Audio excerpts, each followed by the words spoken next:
All right, then let's move on to the next one. That is, let's see, atherosclerosis. Well, we mentioned about it because it's important. This is the leading cause of the death. It happens very early in the age. Local control. So one thing about this blood provide, everybody talk about it, is that artery bring the oxygenized blood into different organ. And that delivery of the oxygenized blood are controlled locally. So this concept is that, so it's very much like the concept is that the blood provided to the local area depends on the needs. So if one location, one organ area require more blood, there will be more blood, and it's independent from the blood to provide to different organ area. So for example, if we exercise, when we run, blood go into our muscle, and that blood going to the muscle is independent to the blood going to other organ system. So you need to know that blood provided to the local area is controlled locally. The next topic is about blood pressure. And this is important in a way that hypertension is very common. Professor, when you Yes. say it's controlled locally, what exactly controls it? Is it about the brain? Good question. Good question. That's the portion that we we actually skipped from our earlier version because that's a topic that we can spend more time on that. But since you asked, we can talk about it. So that control locally, is it controlled by our brain?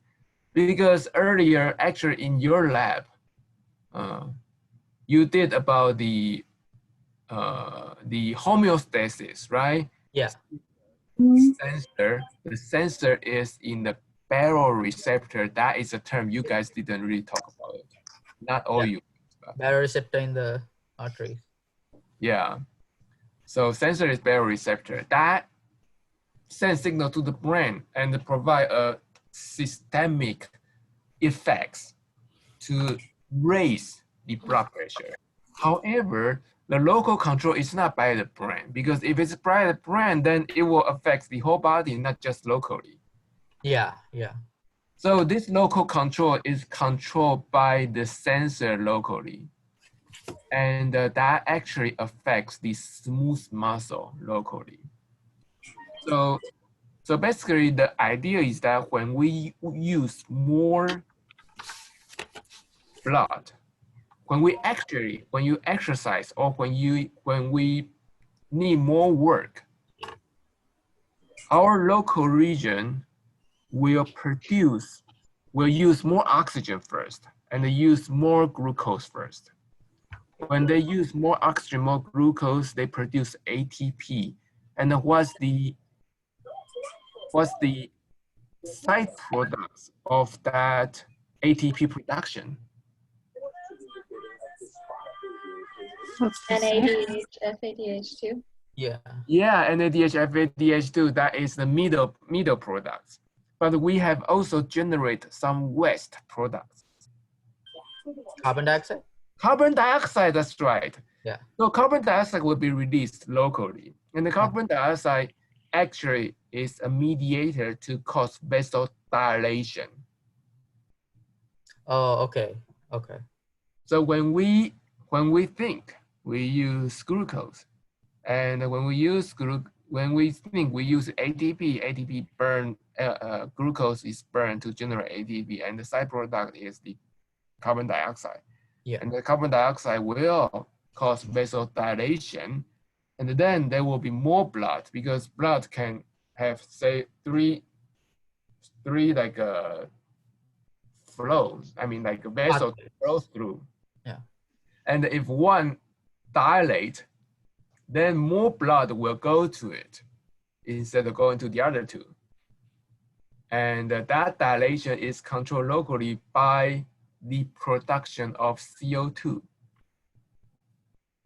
So say we are thinking, then we use more ATP, then we burn more glucose, then we produce more CO2, then that will cause vasodilation, then there will be more blood to provide into the brain. Okay. If we exercise, we produce more CO2, and that will also cause vasodilation. Vasodilation. Okay, Yeah. that makes sense. Yeah. Thank you, Professor. Oh. Any other questions? So it's control locally doesn't go through the brain. It's very local control. It's very topical control. CO2 is released, and that is very good way to open up the artery vasodilation. Any other questions? All right, good. So let's talk about the blood pressure. So BP, say blood pressure, the major thing after this class you must know is that BP, blood pressure, equal CO times TPR. This is the most important thing. Even you don't remember anything, this equation is a must. This one distinguish that you know it, you have tech class from me or not. BP equals CO times TPR. This is important. CO is what? Cardiac output? Cardiac output, cardiac. Okay, output. TPR is total peripheral resistance. So cardiac output is the heart, which equal to stroke volume times heart rate. Cardiac output equal to stroke volume times heart rate, heartbeat. And so that's how much blood coming from the heart. And the total peripheral resistance is how narrow the vessel is. If the vessel is very narrow versus the vessel is very wide, very large. So if the vessel is narrowing or vessel is very stiff, it's not very compilable, then the resistance increase. So that's these two. And that affects our blood pressure. So BP equals CO times TPR. Professor, does that mean mean arterial blood pressure is the same as BP? Yes, It's the yes. same thing, So, map? Okay. yeah, mean arterial blood pressure, yeah. Did they call it MAP or MAB? MAP, mean arterial P. P, okay. Yeah. Yeah. So that's that. So when we measure blood pressure, theoretically, this blood pressure vary depending on the location. In the heart, left ventricle, that blood pressure can be 0 to 120. And when the blood eject into the aorta, it will range from 120, about 120 to 90 or 80, that range. And then blood pressure is not stable. Throughout the entire circulation, it will gradually drop down to 0 when it's going to the vein. And the pulmonary circulation increase the pressure again, and it drop again into the pulmonary vein. So the pressure vary throughout the body. But when we talk about the pressure, that's the pressure we measure. That's the measure in the arm, the large artery. So that's about this range. That is about this range. that is very similar like the range in the aorta. So this is the aorta, large artery. So this is the blood pressure that we use to use it as a representative pressure of the entire circulation. We don't use it here because it's very difficult to measure. We don't use it here, it's very difficult to measure. We don't use it here because there's no variation. Here is also not very easy to measure. So it's here. So this is the region we measure. So the typical blood pressure, we will have the systolic and the diastolic pressure. So that sets the range of the blood pressure. And the pressure is important because that is an indicator of health. This is new in all time, like about 5 years ago, the standard normal, considered normal blood pressure is 140 versus 90. But the new, maybe not so new, it's about like 1-2 years ago, the new standard become 130, not like 140 and 80. So that range.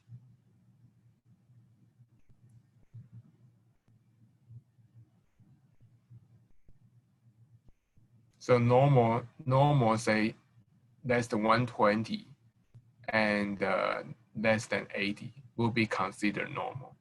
If higher than 120 is gradually become abnormal, even though it's called elevated.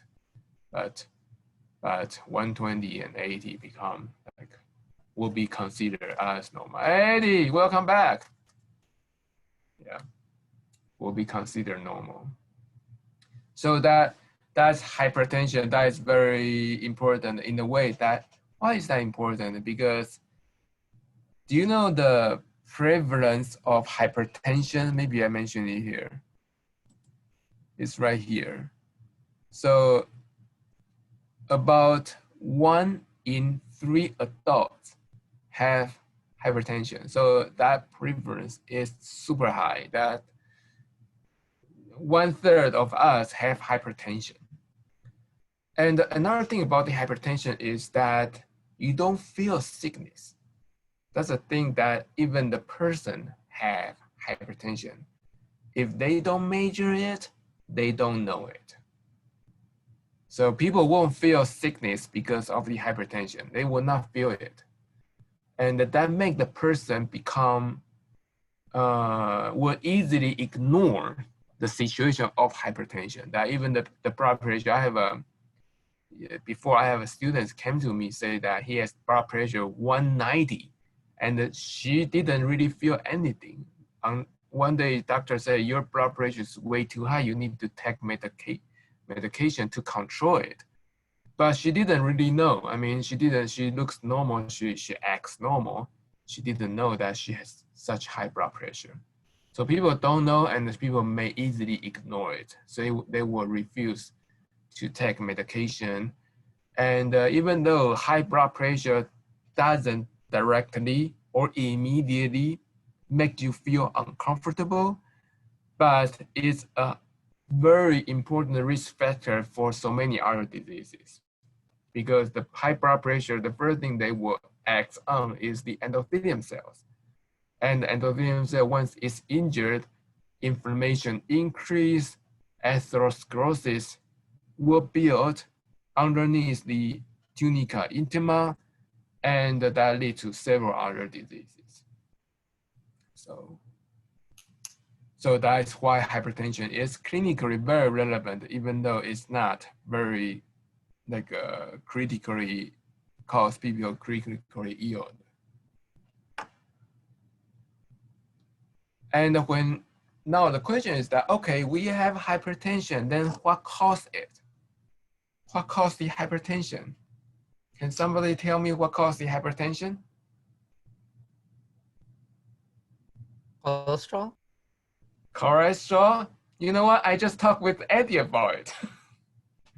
Cholesterol might not be. Cholesterol is important for atherosclerosis because cholesterol build LDL, and Is it blood vessel constriction? blood vessel constriction.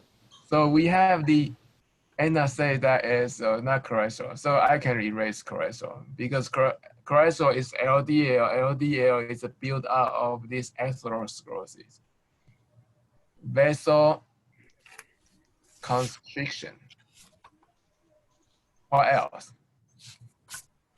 Smoking. Huh? Smoking. Okay, good. Smoking is very important. Diabetes. Also related. Sodium. Sodium. Sodium. Say again? Diabetes. Diabetes it is. Okay. So sodium, Na is Na plus is Low fluid volume in the blood. hyperglycemia or diabetes. Diabetes is actually cause damage to the endothelium cells because the glucose in the blood, they will circulate in the blood vessel, and the first thing they will hit is the very inner portion and cause the endothelium cell damage.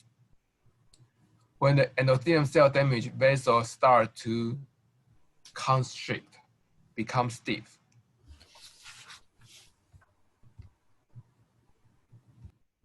Any other possibility to cause hypertension? Stress. Stress, good job. So stress life. It's very common, like in the modern life, we have stress life. And the stress life will trigger the nervous system. Which nervous system is triggered?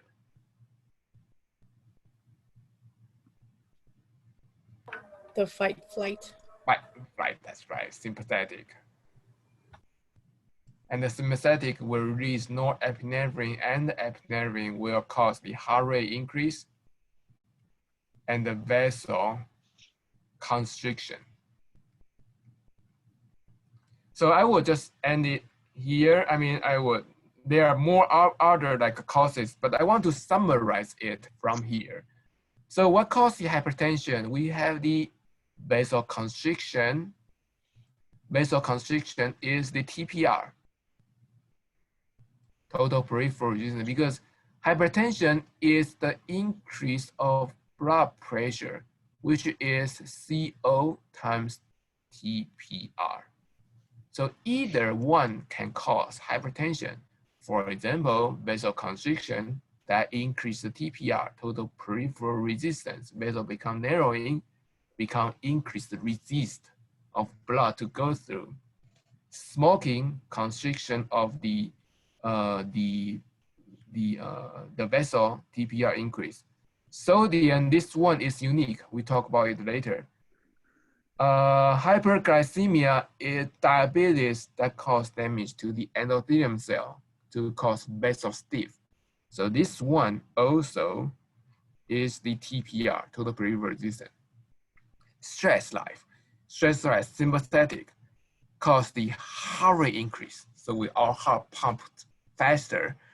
Would heart rate increase cause TPR increase or CO increase? CO. CO, that's right, because CO equal shock volume times heart rate.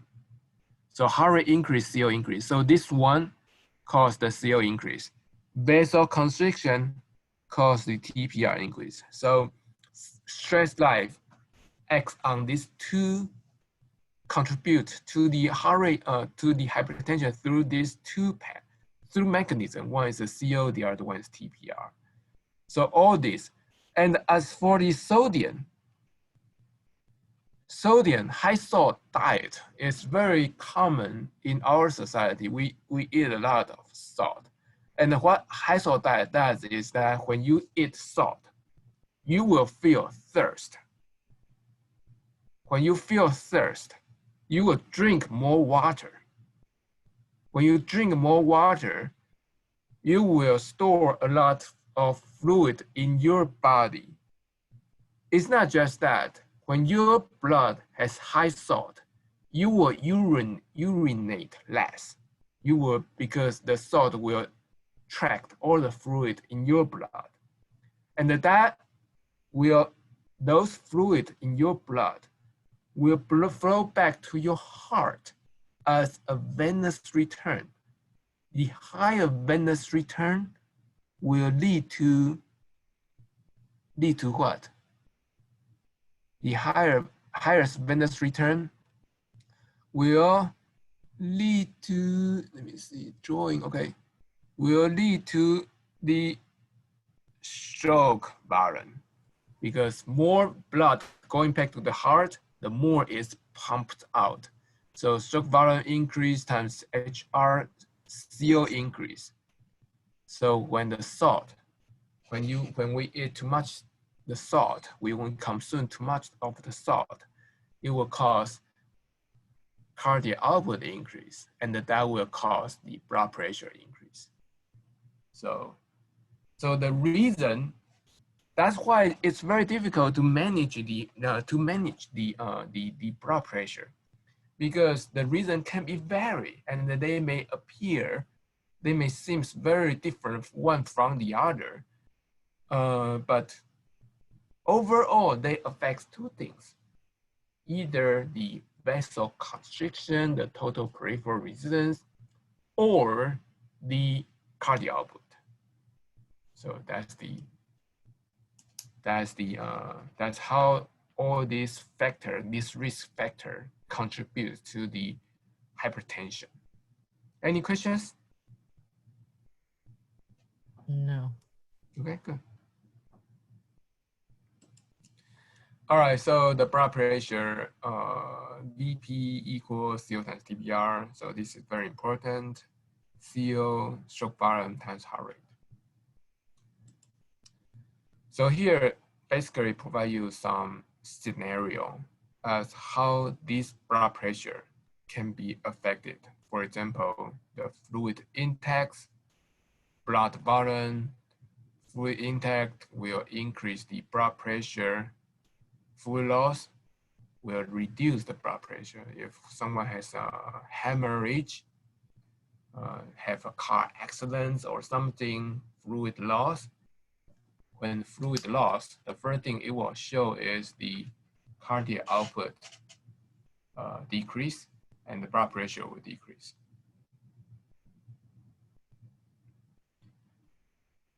And if the person has high salt diet, fluid will retain in the body, then the CO increase, blood pressure increase.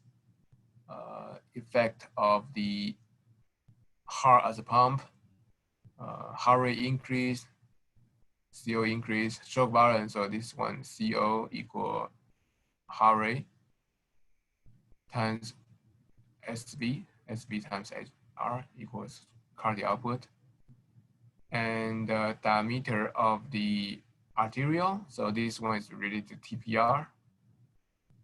So if the diameter is narrowing, usually some vessel, when the person is older, vessel usually become more stiff, and that will usually lead it to become more narrowing, because when it's stiff, smooth muscle become a little bit hypertonic, and the smooth muscle hypertonic will cause the all smooth muscle to contract a little bit more, and that will make the vessel diameter to become smaller.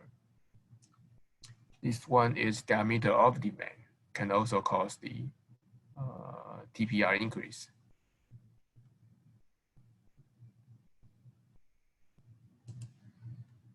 Another portion that is not common, but you guys also need to know, is the ambulation. So if the person remove one of the organ,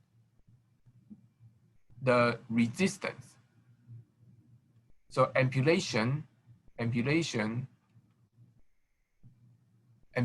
or removal of the kidney or something will cause total peripheral resistance increase.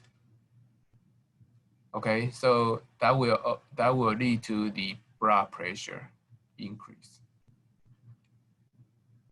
Okay, do you need me to explain why? Or it's very common, I mean, or it's very easy to understand? Anyone need me to explain why? Hmm? Yes, can you explain why, please? Is it because there's one less organ for the blood to flow into, so then the rest of the body has more blood, which means higher blood pressure to be Yeah, so it's very much like you have the gas station that you have say you have 8 lanes. Okay, so you have 8 lanes to for your car to go through, or your blood to go through. But one day you got one lane closed. You don't have that lane. And you still have the same amount of the blood or the same amount of the car need to go through it. And so then you will have car or jammed, and you will on the have, lane. yeah, so you will have increased resistance. So you have 3 lanes to go to the LA, you know, 210, 10, I-60, and one day one lane is closed. Then you will have to go through the other 2, and then you will have increased resistance to go through that traffic to the LA. So is that good? Yes, thank you. All right. Yeah. So that is the this is a common like conception that, or easy get misunderstood. That is that amputation or remove one organ. One may think that, okay, I have less burden, I may have less pressure, but it's opposite. That if you remove one organ, actually your blood pressure quickly jump increase.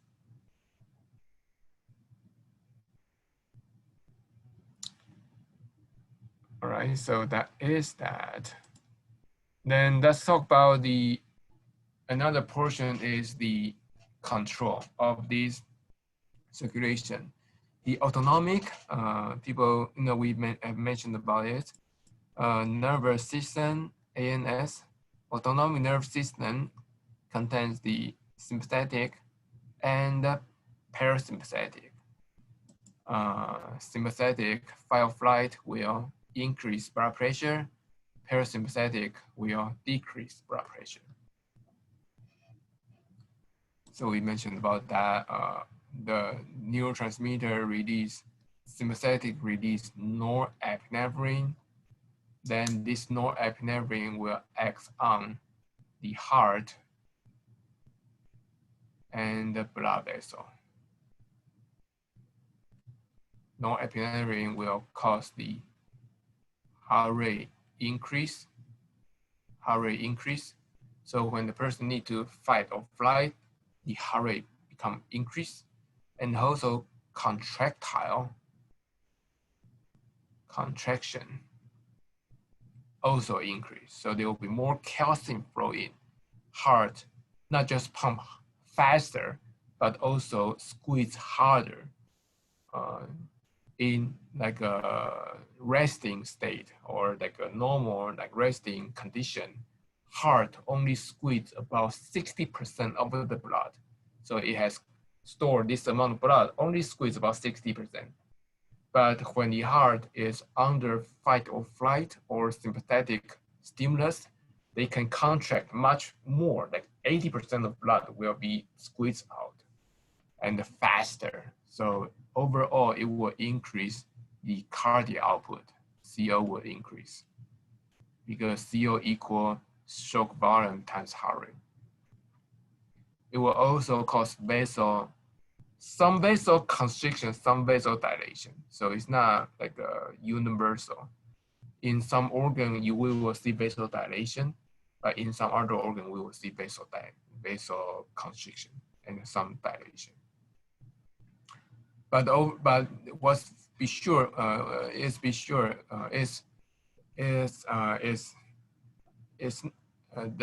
sure thing is that the heart will contract faster and stronger. So, and that will cause the blood pressure increase. So you need to know that this norepinephrine is an important neurotransmitter or the hormone to trigger the blood pressure increase.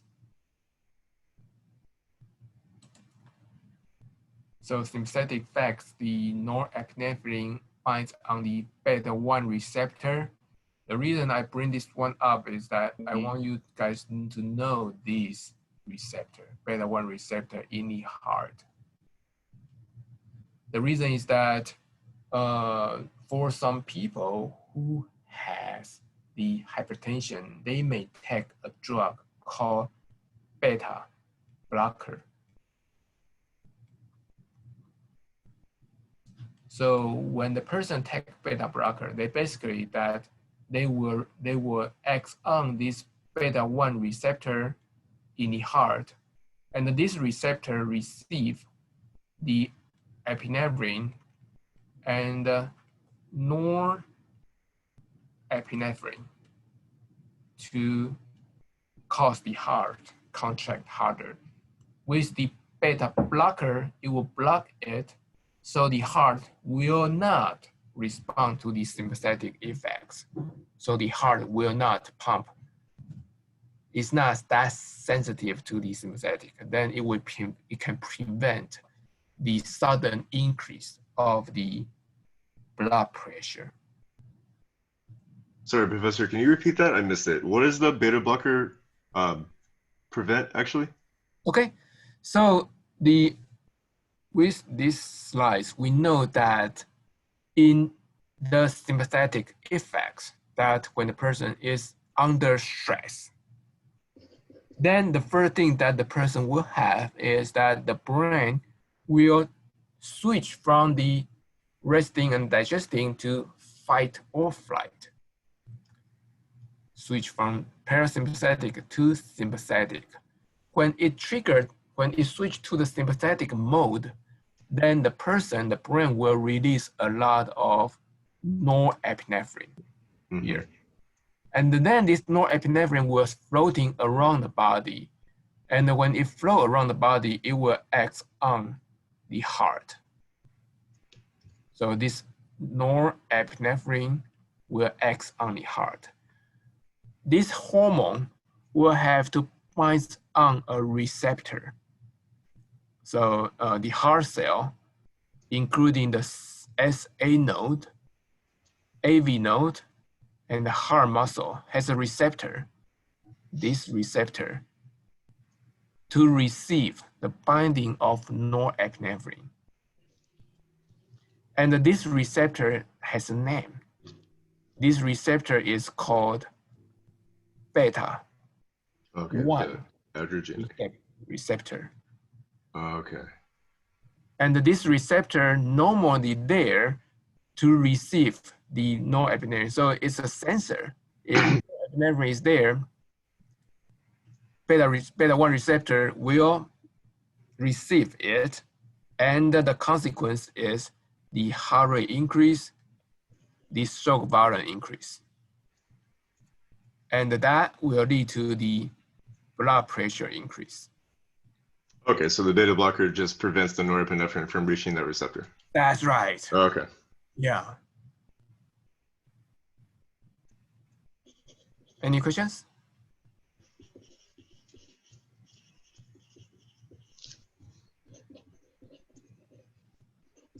Another thing about this, a related event is that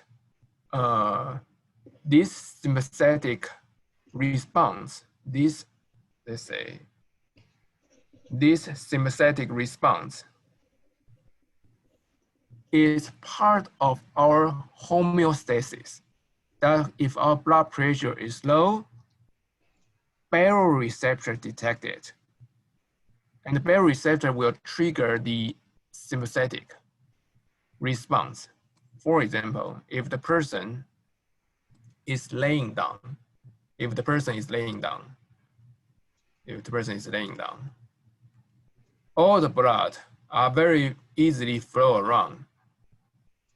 So the blood pressure is okay. I mean, it's laying down, it's living, sleeping, for example. When the person standing up, then a lot of blood remain in the lower extremity. And here we have the heart and the aorta. Aorta has the baroreceptor. This will detect a low blood pressure. So when the person laying down and suddenly standing up, the blood pressure quickly drop because all the blood remain in the lower extremity. However, if the person, because the baroreceptor will detect it, so this go back to our lab. Baroreceptor will detect the low blood pressure. And the baroreceptor will then tell the brain that our blood pressure is low, do something. Then the response of the brain is the sympathetic. The sympathetic will then act on the norepinephrine, acts on the heart to cause heart rate increase, shock volume increase. Overall, will bring back the blood pressure. So when it's laying down, the blood pressure. So say this is the timeline. This is laying down. This is standing. So when the person suddenly standing up, the blood pressure drop, but sympathetic kick in will bring back the blood pressure back to normal. So we can remain the homeostatic level of the blood pressure. Is that clear? Dustin? Yeah, we're good. Good. Okay, now I have a question for you. Okay, since you seems to follow it very well. If the person take the beta blocker, what will happen? So this is the person which is normal, that when it is standing up, the sympathetic will kick in to bring back the blood pressure. However, what if this person take the beta blocker? Can I phone a friend on this one? He's gonna faint. Well, you got the 20 other friends right here. He's gonna faint. It'll lose balance. It will lose balance. That is because that sympathetic, even sympathetic kick in, the beta blocker prevent it acts on the heart. So the blood pressure will remain low. Right. Oh, okay. Yeah. That makes sense. So the blood pressure will remain low, and the person will be easily fallen due to the low blood pressure, due to the sudden change of the posture. Yeah. So that's why that when the person take beta blocker, they have to be very careful about the sudden loss of the blood pressure. This person, when they run, when the time that sympathetic need to kick in to increase the blood pressure, they don't have that. They cannot sustain their blood pressure to meet the body needs. So there are some precaution need to be taken when the person is taking a beta blocker. Any questions on that? Okay, so here's this one. So baroreceptor. Here, this one, I want to give you these words. Baroreceptor. So this is the sensor. So in the lab, I mentioned this one to some of you guys, but maybe not of you guys, that the sensor to detect the blood pressure is the baroreceptor. So let me go back to this. Do you know what I'm talking about? Yeah. Yeah, okay, good. So the sensor to is the baroreceptor. And the response is the sympathetic. And the effects is the heart rate increase and the blood pressure increase. So that's the other portion is the hormone, norepinephrine, released from the adrenal glands. And so that one we know. Angiotensin II. So angiotensin II is one of the concepts. It's very important that angiotensin II is a hormone. This hormone can cause blood pressure increase. This hormone causes blood pressure increase through two pathways. One is the total peripheral resistance. So it acts on the vasoconstriction, so increase TPR. The other one is that it will increase sodium in the kidney to increase sodium retention and water retention. So in the kidney, where we will filter out our plasma, it will cause more water retained in our body. And this water with salt will cause venous return and cause stroke volume increase. And that will increase the cardiac output increase. So angiotensin II can cause BP increase through CO and TPR. Good. Now let's go to what the questions are. Why do we really care about the angiotensin II? What's the where it's come from? So angiotensin II coming from this pathway. So this pathway is also very important. This pathway is called renin angiotensin II pathway. This renin angiotensin II provide a very good example of organ intercommunication. That throughout this lecture, we are talking about the cardiovascular system. However, and earlier we learned that cardiovascular system can affect the pulmonary system because if the heart fails to pump, the blood will backflow to cause pulmonary edema. So we will talk about the pulmonary later, next lecture. But here we want to build another connection that heart or cardiovascular system is related to kidney. So renin is the hormone released from the kidney. So here is the kidney. When kidney detect one of these stimulus, either the sympathetic, when the person release norepinephrine, epinephrine, sympathetic is high, blood pressure reduced, or the person has the low sodium delivered to the distal tubule. Let's not worry about this one, because this one is about the distal tubule. That's about the nephron. We will learn this one when we talk about the urinary system, but let's just use these two as the cause.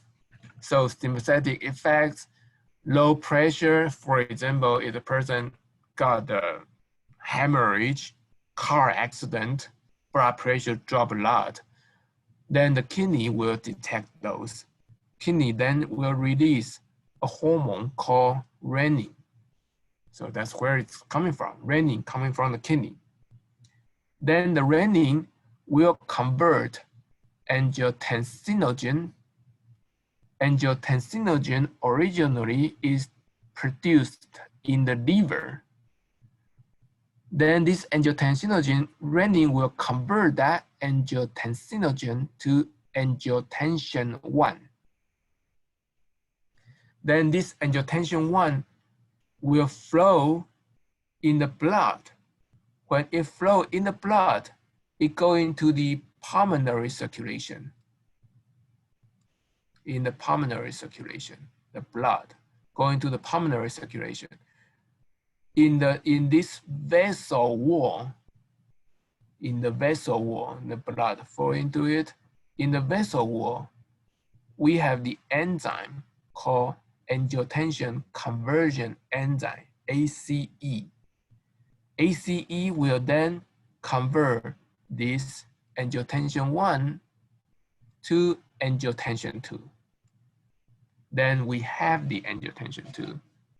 And the angiotensin 2 has one direct effect, is to cause vasoconstriction. So angiotensin 2 floating in the blood, it will cause vasoconstriction because it flows to the entire body. It will cause that constriction systemically throughout our entire body. So this constriction is very potent. It's not just sympathetic acts on certain blood vessel. This is the hormone circulating in the blood and to cause the systemic vasoconstriction.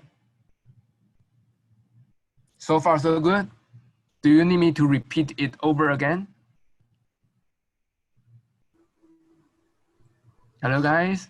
Yes.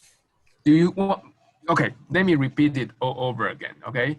So it all starts from the kidney. And the kidney, because kidney is an organ responsible for plasma filtration, it cleans away a lot of metabolic waste products, and these waste products will become urination, will be pee out. And that kidney need to control how much fluid to get kid out, to get pee out. So it need to know, kidney needs to know that if our body have enough blood or not, have enough fluid or not, if our body is dehydration or not. And if the body lose a lot of fluid, it will cause the blood pressure decrease, like hemorrhage. Or if the body is in the fight and flight condition that the body need a lot of blood, fluid become essential. We run all the way. We go to the grocery store to buy drink, to buy water. In the autumn, people need to go to the river to get the water. So water is very precious resource. And if we do need that during the fight or flight, during the low blood pressure, if the person is in the desert, sweat a lot, lose a lot of fluid, they need fluid. Then the kidney will detect that. And the thing kidney will do is that it will release renin. So this is the first hormone you need to know. It starts by renin from the kidney. Then what renin does, renin will convert angiotensin. Renin will flow in the blood. When it sees the angiotensinogen, this is an ineffective, is not active form of the angiotensin. It will convert it to angiotensin 1. Angiotensin 1 is not the final product. Angiotensin 1 will be converted to angiotensin 2 by the ACE through the pulmonary circulation. Then angiotensin 2 become the final product. This is a potent active form of vasoconstrictor, and that will cause vasoconstriction. Good? Yes. Yeah. Good. Thank you so much. Yeah. All right. So angiotensin 2 has direct effects on the vasoconstriction. Angiotensin 2 has another effect.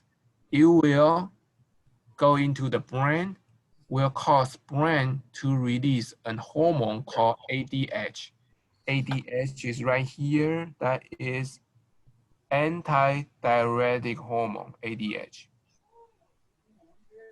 This one will diuretic. Diuretic means urination. Antidiuretic means that you will keep the fluid, you will reduce the urination. So you can keep the more fluid in the body. And so ADH, released from the brain, it will also act on the adrenal cortex to release aldosterone right here, aldosterone. Aldosterone has a function to retain the sodium.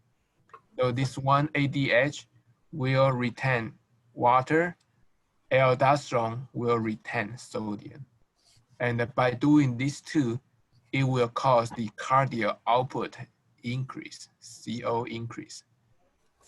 And then we have TPR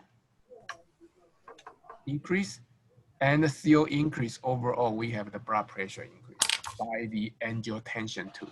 So the direct effects of angiotensin II is the vasoconstriction.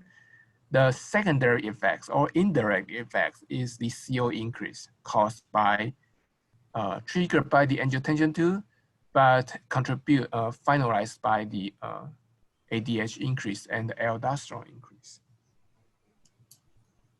So that is this pathway. This pathway is important. It's yeah. Any questions so far? No. No, good.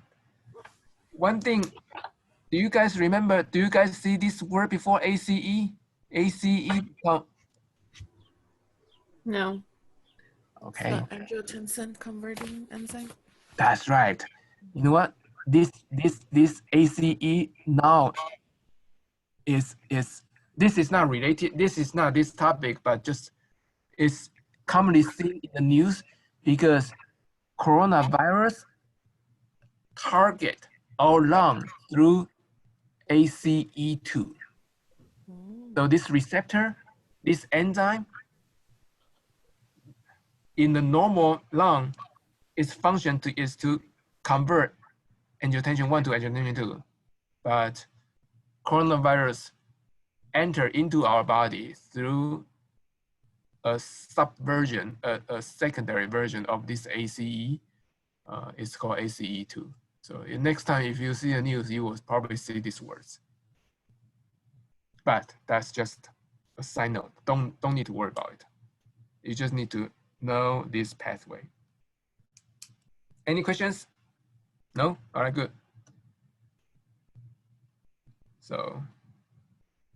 So even though we don't have the quiz on this one, something that you can keep in mind, or you can make it as your like fresh car or something, that you need to, first we need to be able to kind of like review this pathway in the back of your head.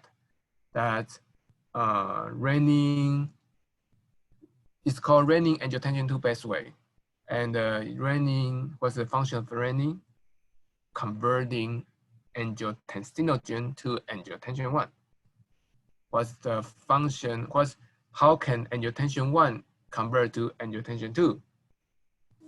ACE. ACE. And the ACE is where? It's usually in the lung. So forget about it. Just think about the coronavirus. It's the virus attacks our lung through the ACE. And so ACE is in the pulmonary circulation. It's not in the air. It's in the blood. It's in the blood vessel. And that can convert angiotensin 1 to angiotensin 2. So let's look at this kidney. Kidney has a nephron filter the plasma to produce the urination. And this is important in a way that water is essential to our body. So we don't want to easily just pee out. We need water in order to, the reason that we pee is not because we don't need water. The reason we pee is because that these metabolic waste products need to be dissolved in the fluid in order to pee out. So that water has to be out, but we don't want to lose water because of that. So kidney need to control it. And nephron, so this is, again, this is nephron in the kidney. And the nephron, so this is just another picture of the blood going through the tubule. And this, when they detect the low blood pressure right here, when they detect low blood pressure, or when they sense the fight or flight condition, they will then release renin. So here is the picture showing you that they release renin. And we will learn more about it detail in the urinary physiology. But right now, you just need to know that kidney release renin, and you need to know that what triggered it, the low blood pressure and the sympathetic effects. Then the ADH is released from the hypothalamus. ADH is antidiuretic hormone. This hormone is also a vasopressor, vasopressin. Vasopressin is also called vasopressin. It also can cause vasoconstriction. And here, just picture showing you the hypothalamus release the ADH through the posterior pituitary gland. And when the body has high osmolarity, that the body has dehydration, it will also trigger the release of ADH in order to keep the fluid in the body. When the body is dehydrated, ADH is released. It will also cause the person to drink more water and also cause the fluid to be retained in the kidney. Aldosterone is released from the adrenal gland, and that functions to retain the sodium. Aldosterone here is the adrenal gland, adrenal cortex has 3 zones. We will learn about this one in the kidney, so don't worry about it. So that is that. This is important equation that you need to know. Shock volume, cardiac output, CO equal shock volume times heart rate. This one is essential. BP equals CO times CPR.